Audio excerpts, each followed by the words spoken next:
Magandang araw po sa inyong lahat mga par. Kumusta na po kayong lahat? Sana ay nasa ligtas at maayos po kayong kalagayan.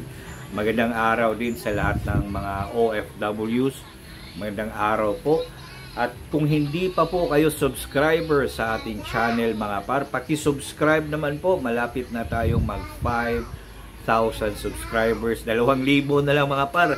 Kayang-kaya natin yung maabot ang 5,000 subscribers. Subscribe na kayo mga par. Maraming salamat sa inyo. So ngayong araw na ito mga par, pag-uusapan lang natin itong mga nababasa natin at nakikita nating mga balita mga par. At isa sa mga balita na ito ay tungkol nga sa sinabi nitong isang doktor, isang eksperto sa kalusugan mga par, na si Dr. Gary C. Ito ang kanyang observation mga par, no, sa kalusugan ni BBM. So basahin natin yung post ni Dr. Gary C. sa kanyang social media account mga par. At sabi niya dito, more than 30 years na akong doktor, at pag makita ko ang pasyente, more or less masasabi kong may something wrong o may health concern na dapat bigyan ng pansin ito. Sana magpa-executive check-up na ang ating mahal na Pangulo. Ito yung sabi ni Dr. Gary C. mga par. At ito may nilagay din siyang picture ni BBM sa kanyang post mga par, no? At itong picture na to ay picture, I think kahapon lang ito mga par, or nung isang araw.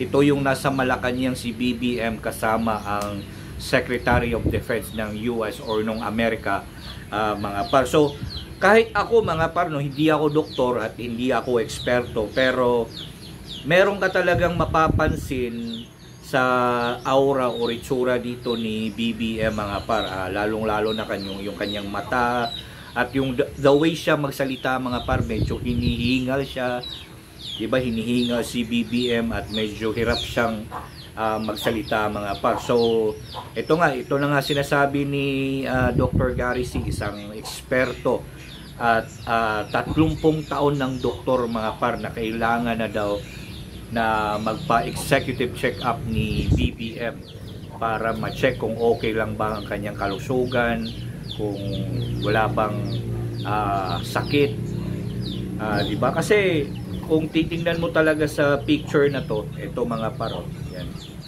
So ang picture na ito ay hindi po edited, sabi ni Dr. Gary C., at ito po ay picture taken mga 1 day or 2 days ago sa loob ng Malacanang, kung saan bumisita ang Secretary of Defense ng Amerika mga par. So ako, hindi ako doktor at hindi ako eksperto sa kalusugan, pero kung titingnan mo talaga ang picture na to mga par, masasabi mo talaga na parang hindi okay, or baka merong dinadamdam na sakit itong si BBM mga par. So yun lang muna mga par sa ngayon, at sana po ay ano ang masasabi nyo sa sinabi ni Dr. Gary C. patungkol sa obserbasyon niya sa kalusugan ni BBM. Naniniwala ba kayo mga par na merong dinadamdam o dinaramdam na sakit ngayon si BBM? Comment lang mga par. Maraming salamat.